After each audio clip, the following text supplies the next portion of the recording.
Moikka! Tänään olen meidän kaupassa ja haluan näyttää teille muutamat pöydät vaihtoehtot, eli mitkä saisi olla vähän edullisempi versio ja vähän arvokkaampi.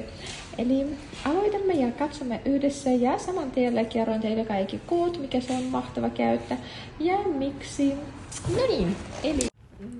Ja nyt aloitamme ja kerron teille kaikista koneista lisää.